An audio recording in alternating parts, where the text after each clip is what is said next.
우리는 예수님을 믿어 선한 자들이 되었습니다. 선한 자들은 선한 말을 하고 선한 행동을 해야 되겠죠.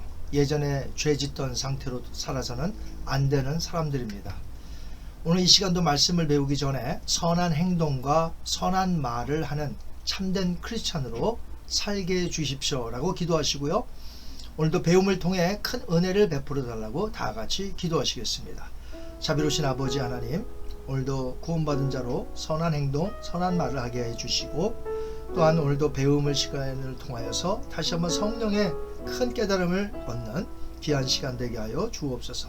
감사하며 예수님의 이름으로 기도하옵나이다. 아멘.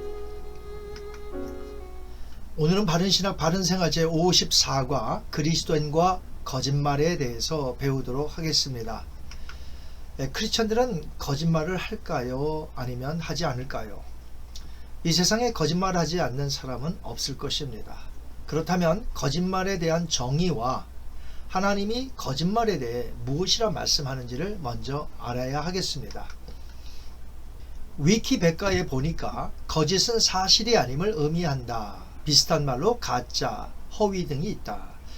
이런 거짓을 말로 하는 행위를 거짓말이라고 한다고 이렇게 되어 있습니다. 거짓말은 보통 비밀을 지키거나 평판을 유지하거나 감정을 감추거나 처벌을 피하기 위해서 행한다. 경우에 따라서는 예의, 수치, 공포, 다른 사람에 대한 보호 등의 이유로 거짓말을 하기도 한다. 이렇게 위키백과에 나와 있습니다. 그렇다면 성경은 거짓말에 대해서 어떻게 말하고 있을까요? 하나님은 거짓말을 하는 사람들을 어떻게 보시나요? 시편 101편 7절입니다. 거짓 행하는 자가 내 집안에 거하지 못하며 거짓말하는 자가 내 목전에 서지 못하리로다. 시편 119편 104절입니다. 주의 법도로 인하여 내가 명철하게 되었으므로 모든 거짓 행위를 미워하나이다. 레위기서 19장 11절 볼까요? 너희는 도둑질하지 말며 속이지 말며 서로 거짓말하지 말며 라고 되어 있습니다. 잠언서 12장 22절 거짓 입술은 여호와께 미움을 받아도 진실이 행하는 자는 그의 기뻐하심을 받느니라. 십계명이죠. 9번째 계명입니다. 출애굽기 20장 16절 말씀. 너의 이웃에 대하여 거짓 증거하지 말라. 이 외에도 거짓말, 거짓 행동, 거짓 사람에 대해서 말한 것은 너무나 많습니다. 제가 지금 말씀드리는 자들을 한번 들어보시고 어떤 생각을 여러분이 갖고 있는지 한번 생각해 보시기 바랍니다. 첫 번째는 거짓 목자이죠. 요한복음 10장 12절에 싹구는 목자도 아니요 양도 제 양이 아니라. 두 번째는 거짓 선생입니다. 베드로서 2장 1절에 이와 같이 너희 중에도 거짓 선생들이 있느니라. 세 번째 거짓 선지자입니다. 베드로서 2장 1절에 그러나 민간에 또한 거짓 선지자들이 일어났나니. 네 번째 거짓 그리스도이죠. 마태복음 24장 5절에 많은 사람이 내 이름으로 와서 이르되 나는 그리스도라 하여 많은 사람을 미혹해 하리라. 다섯 번째는 거짓 신입니다.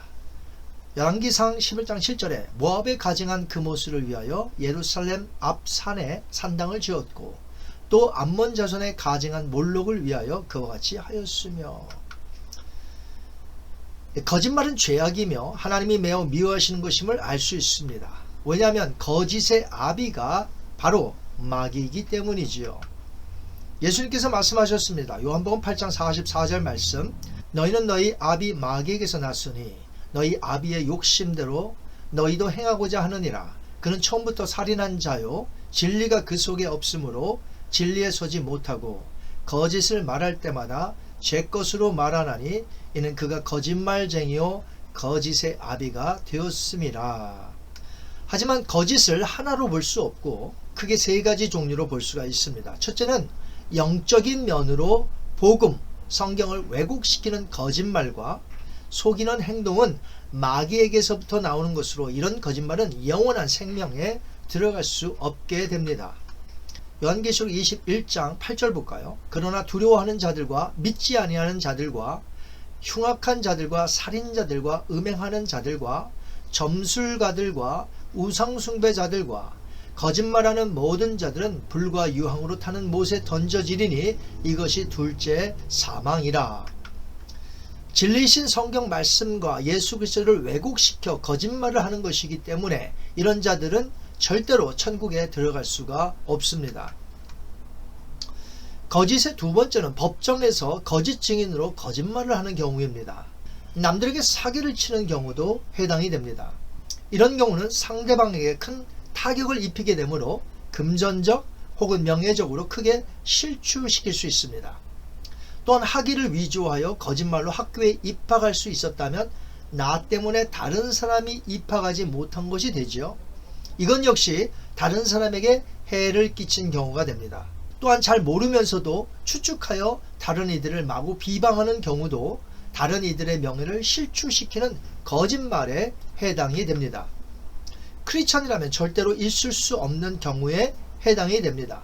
진정 구원받은 자라면 이런 거짓말을 해서는 안 되며, 만약 이런 거짓말을 했다면 하나님 앞에서 구체적으로 반드시 회개를 먼저 해야 할 것입니다.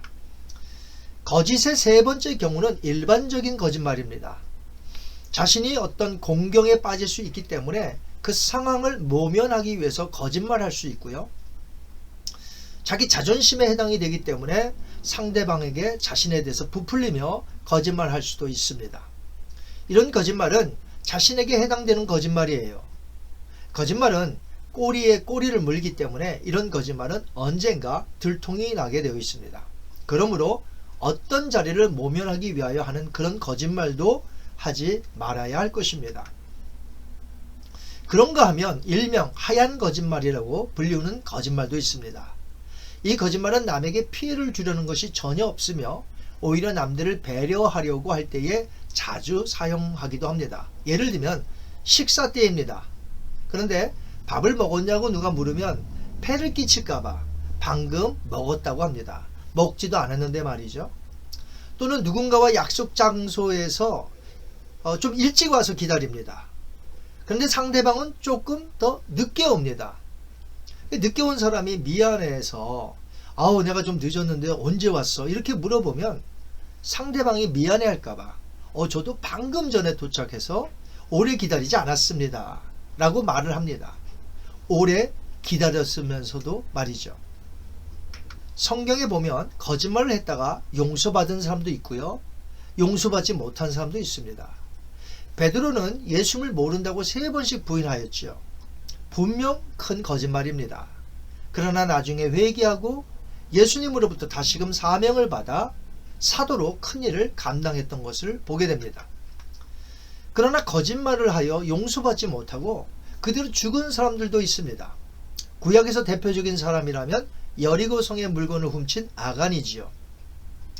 물건을 훔친 사람이 이스라엘 중에 있으니 앞으로 나오라고 하는데도 훔친 적 없다며 나가지 않습니다. 할 수 없이 제비뽑기로 아간이 뽑혀 아골골적에서 죽임을 당합니다. 신약에서는 아나니아와 삽비라 부부이지요. 토지를 판 전액이라고 둘 다 베드로 앞에 각각 거짓말을 합니다. 그러나 베드로 앞에서 죽음을 맞이합니다. 아간 그리고 아나니아와 삽비라 부부는 거짓말을 하였다가 용서도 받지 못하고 죽은 케이스가 됩니다. 그런가 하면 구약에서 두 그룹이 했던 거짓말이 나오는데요, 그때는 오히려 하나님께서 그 거짓말인데도 불구하고 그들을 칭찬하셨고 오히려 큰 복을 주신 적이 있습니다. 애굽에서 살았던 히브리 2명의 산파, 이 2명의 산파가 애굽 왕의 명령을 어기고 히브리 남자 아이들을 많이 살렸습니다. 애굽 왕이 그들을 불러서 어찌 살렸는가 묻자 그들은 이렇게 거짓말을 합니다. 출애굽기 1장 17절에서 19절이죠. 아들이거든 죽이고 딸이거든 살려두라. 그러나 산파들이 하나님을 두려워하여 애굽 왕의 명령을 어기고 남자 아기들을 살린지라. 애굽 왕이 산파를 불러 그들에게 이르되 너희가 어찌하여 이같이 남자 아기들을 살렸느냐. 산파가 바로에게 대답하되 히브리 여인은 애굽 여인과 같지 아니하고 건장하여 산파가 그들에게 이르기 전에 해산하였더이다. 산파 십부라와 부하는 분명히 애굽 바로 왕에게 거짓말하였습니다. 자신들이 살려놓고 거짓말한 거죠. 그러나 그렇게 거짓말을 했던 십부라와 부하에게 하나님은 어떻게 해주셨나요? 성경 볼까요? 출애굽기 1장 20절에서 21절 말씀입니다. 하나님이 그 산파들에게 은혜를 베푸시니 그 백성은 번성하고 매우 강해지니라. 그 산파들은 하나님을 경외하였으므로 하나님이 그들의 집안을 흥황하게 하신지라. 아멘. 하나님이 거짓말했던 산파들에게 심판과 벌이 아니라 오히려 은혜를 베푸셨고, 그들의 거짓말로 인해 이스라엘 백성들은요 매우 강해졌으며, 하나님은 그 산파들의 집안을 오히려 축복해 주셨습니다. 기생 라합의 경우는 어떤가요? 이스라엘 정탐꾼 2명을 집안에 숨겨두고 여리고 왕이 보낸 군사들에게 거짓말을 하지요. 방금 나갔으니 추격하면 곧 잡을 수 있다고. 사실은 집안에 감추어 두었습니다. 결국 그들을 숨겼더니 하나님은 라합의 가족을 전부 여리고 멸망에서부터 건져주셨죠. 라합은 나중에 이스라엘 공동체에 들어가 결혼을 합니다. 보아스를 낳게 되죠. 또 다윗의 고조 할머니가 되며 놀랍게도 예수님의 족보의 조상으로 이름이 기록되게 됩니다. 이 얼마나 놀라운 하나님의 축복이요 은혜입니까? 야고보는 기생 라합의 믿음의 결단이는 행동을 소개하며 우리에게 예를 들면서 라합이 거짓말을 했다는 말은 단 한 번도 사용하지 않았습니다. 야고보서 2장 25절 볼까요? 또 이와 같이 기생 라합이 사자들을 접대하여 다른 길로 나가게 할 때에 행함으로 의롭다 하심을 받은 것이 아니냐. 하나님이 보실 때 히브리 산파 2명은 거짓말을 한 것이 아니라 하나님을 두려워하여 하나님의 섭리를 드러난 일을 했으며, 라합은 거짓말을 한 것이 아니라 2명의 정탐꾼, 즉 2명의 사자를 접대한 것으로 보아 믿음 있는 행동들로 보신 것이죠. 그래서 성경은 그들이 거짓말했다고 말하지 않는 것입니다. 히브리 산파와 기생 라합의 경우는 자칫 걸리게 되면 자신들의 목숨도 죽게 될 뿐 아니라 이스라엘 공동체도 해가 되기 때문에 그들이 결단하여 행했던 믿음의 행동이었습니다.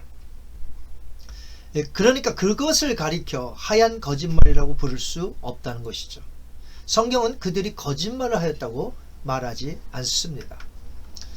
우리는 연약한 존재들로서 입술에서 거짓말 자체를 한 번도 하지 않고 살 수는 없습니다. 그러나 하나님이 미워하시고 싫어하시는 거짓말들은 하지 말아야 할 것입니다.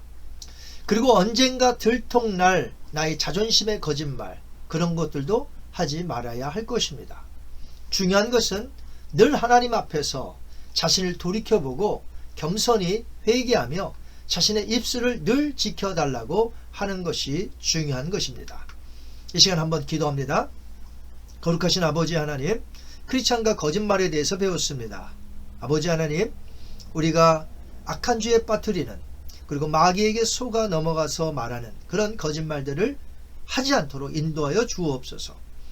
오로지 하나님께 영광 돌리며 진실만을 말하는 자들이 되게 하시고, 라합과 그 2명의 산파처럼 자신의 목숨을 걸고 또 공동체를 위한 일이라면 우리가 또다시 그런 일이 있다 할지라도 우리가 또 똑같이 그럴 수밖에 없다는 것은 하나님의 말씀의 법이 이 세상의 법 말씀보다 더 위에 있다는 것을 깨달아 알아. 하나님의 법을 지키며 하나님의 말씀대로 따라 사는 저희들 되게 하여 주옵소서. 감사하며 예수님의 이름으로 기도하옵나이다. 아멘. 다음 시간에는 그리스도인들이 이겨야 할 유혹에 대해서 배우도록 하겠습니다. 한 주간도 여러분 승리하시기 바랍니다.